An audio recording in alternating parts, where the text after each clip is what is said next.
How you doing? It's Carlos Ramirez, owner of NVSAUDIO in Roselle, New Jersey. It seems that I've made some enemies over the videos that I've made posting repairs and fixing work. There's somebody commenting on almost every one of my YouTube videos saying that I'm not that great and I'm not as good as I think that I am, and he claims that he's fixing 3 bikes that we build currently and there's more coming. I seriously doubt it. I'm not saying I'm the best. I just know what I'm doing, and I don't call out any other shop. I don't name shop names. I just say, hey, be careful. This was done wrong. This is how we do it right. I don't post opinion. I only post fact. I don't name bash. I don't talk about this brand is better than that brand, because that's a matter of preference. You can get a good tech to make a good product sound great. You can get a horrible tech to make a great product sound terrible. Brand is brand. Support whatever brand you want to support. I only talk about electronic facts. So I make videos to help others. I make videos to justify the price that we charge. I make videos to help people work on their own bikes. I make videos to help people understand why stuff works the way that it does. I show mistakes. If it makes you mad, good. If it makes you upset, good. Then you should do better. Not perfect. I'm not even close to perfect. I make mistakes all the time, but I try to always get better, and I always try and do a better job. And we just recently messed up on a client's car. We had to give the client a full refund. We completely did not deliver what we had promised. The customer had certain expectations. It was a Honda CR-V. Had high expectations, came to us because of our reputation. We shouldn't have taken on the project. We were completely too busy. I put one of my rookie techs on it. It was a simple 3 amplifier installed DSP. It was nothing crazy, but the job did not come out right. But everything was wired properly. The install was safe. It was fused. It was grounded properly. But the fit and finish was nowhere near where it should have been. There was a ton of mistakes made. It was completely unacceptable. A bunch of rookie mistakes made on the vehicle. Stuff that shouldn't have been past my quality control, but busy, I wasn't paying attention. It was stuff that was brought to my attention by the client. He was very upset. I had nothing to say. The job wasn't done to the way it should have been done. We make mistakes, but we do a really good job. All our wiring is good. We might lose a client after we build a bike for them, and they might go to another shop to make it louder, but never because it's not wired properly, or it's not safe, or stuff's chopped up, or harnesses are messed up. So this person claims that he's gonna make a video, a 45-minute video. I'm gonna post the screen name so you guys can go follow and be entertained by this video if he ever comes out with it. Claims he's gonna make a 45-minute video fixing our work. I don't see how that's possible, considering I'm in touch with most of my clients. A lot of them come back for adjustments and tweaks and services, and they all seem to be happy. So what bike that he would have for this long to repair, and never mind 3 of them is going to be amazing to see. But he's also questioning my facts. He says there's nothing wrong with using CCA wire for short runs. Completely false. There's a lot wrong with using CCA wire. We just installed a 600 watt MMAT amplifier, and this is the warning that came in the box with the amplifier. It says, do not use CCA wire. It says this is a high current wire, use 100% copper wire. That's what we've been saying. And this is only a 600 watt amplifier. And that is the company that makes the amplifier. Most of the bikes that we build get 2 800 watt amps. So that's 1600 watts. So that warning came in a 600 watt amplifier. We're talking more than double that. If you go on Sound Digital's website and you download the manual on any of their amplifier, they tell you to use copper wire. We're not even a Tramps dealer. If you go on Tramps website, it says you can use CCA wire, but you have to double it. So that doesn't make sense. When we do a motorcycle, we would do 2 8-gauge runs of oxygen-free copper wire. So that means if you want to use CCA wire, you have to do 2 4-gauge runs because you have to double the size. And since it's a motorcycle, you have to run power and ground, and you have to double it. So that would be 2 4-gauge power wires, 2 4-gauge ground wires from the battery to the fairing. Then you'd also have to run your speaker wires. So it's just not going to fit. And you're doing this to save a few dollars on wire when you could just use the proper gauge OFC copper cable, which is smaller and does the job. Does make sense. He argued about these fuse holders. So I'm going to post a link to the manufacturer of fuses and fuse holders, and there's actually an amperage rating on every single fuse and fuse holder and how much current they can support. So the fuse holders that I'm telling you not to use, he says are fine. These are only rated for 30 amps of current maximum. So this will not run an 800 watt amplifier, never mind 2 of them. Then the next type of fuse, we don't use this type of fuse, but there's nothing wrong with this fuse. It's a high quality fuse. It's also held in with friction, but this is good for up to 80 amps of current.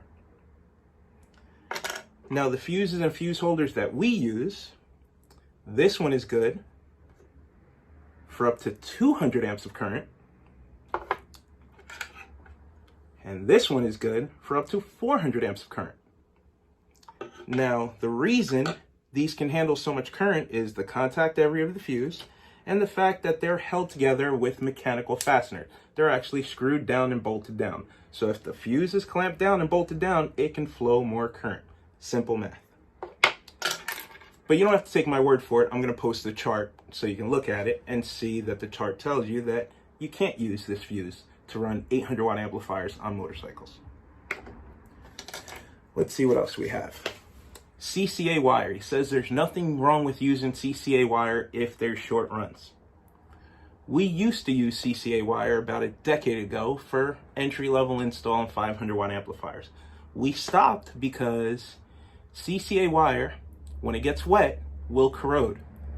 And then 2, 3, 4, 5 inches up into the wire, it will turn into a solid brittle mess and the wire will snap and the amplifier turn off and then turn on. And so after we had a few cars come back, we realized that this is just not a good thing. So we were running 4-gauge CCA wire for an amplifier that would need 8-gauge wire. So there's the double your, but then we were still getting failure in the wire, even though when the wire was working, it was providing the amplifier with enough current. Didn't make sense, so we just literally stopped using CCA wire. Okay, when you tell a customer $4,000 for an audio upgrade, the customer will never say to you, do it for $3,700 and just use cheaper wire. That never happens. So that means the shop is choosing to use cheaper wire without making the customer aware. I guarantee it. We have Stinger wire as a separate light item. We have Stinger OFC copper as a separate line item on our invoices, and it's always been there. And we've never once had a customer say, oh, could you take that off and use cheaper wire? They'll ask for a discount on the entire project, but they've never asked us to use cheaper cables. That just doesn't make sense. Why would you want to add 30% more resistance to the power cable feeding your amplifier, starving your amplifier of power, when on a motorcycle, we're always short on amperage, always short on current, and we're always short on wattage? Why would you want to stifle the path of current to your amplifier? Doesn't make sense.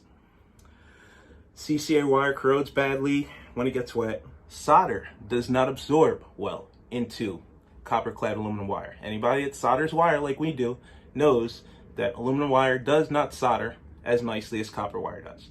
Copper wire, just like in plumbing, copper piping, once you heat it up, it will naturally pull the solder into itself, and you will get a nice tight joint. Some of these clients spend between $20,000 and $60,000 on these Harley-Davidson motorcycles. Trust me, they don't want to save $100 using cheaper wire. Ask them, they'll tell you no.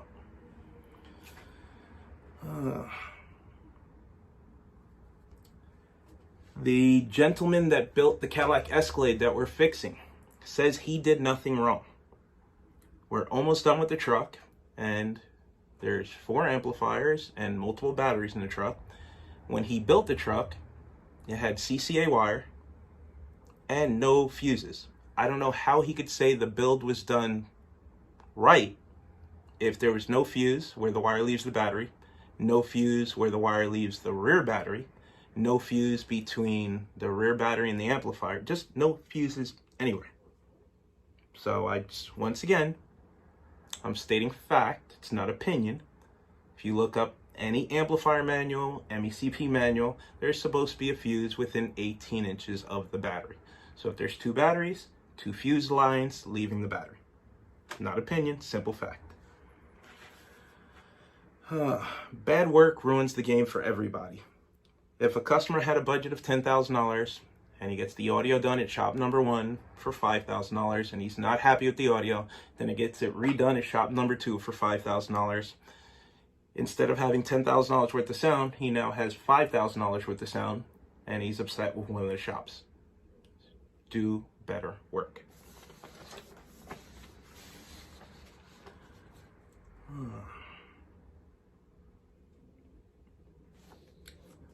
The Escalade we're fixing had over 700 amps of total current draw between all the amplifiers added together. There was copper clad aluminum single run of 0 gauge wire. So being that aluminum has higher resistance, that means the entire setup would be equivalent to 4 gauge wire oxygen free copper. Oxygen free copper 4 gauge wire, being generous, we'll say it handles 100 amps of current. It doesn't. So there's no way that that math works out. So it should have been 2 runs of 0 technically. So that's my rant for the night. I'm going to post the chart so you can see that it's fact, not opinion, that you should not be using these fuse holders and fuses on anything. And if you do use them, it should be something draws less than 30 amps of current.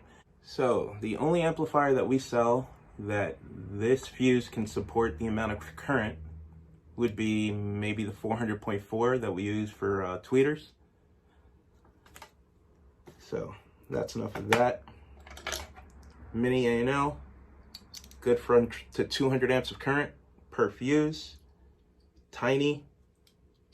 Mechanical fasteners to hold it down, no vibration, good for Harley-Davidson. Maxi fuses, good for 80 amps of current. Big boy A&L fuse, good for 400 amps of current. So even if this is okay, the customer will pay you a couple of dollars more to go with something like this. Why wouldn't you want to provide a better product for your client? Why would you want to attach your name, your reputation to something like this when you could attach it to something like this? It's, give them the option. Okay, going home. Talk to you guys later. Now, I know that might not seem like a big difference, but that's almost 300 watts across the board. I mean, 300 watts, even if it doesn't seem like a lot by today's standards, would you actually take and throw a 300 watt amp in the garbage? How much would you pay for a 300 watt amplifier all by itself? You basically lost a 300 watt amplifier within 15 feet with the CCA wire. So in my opinion, CCA wire is, well, not that great, especially not compared to the OFC. Okay.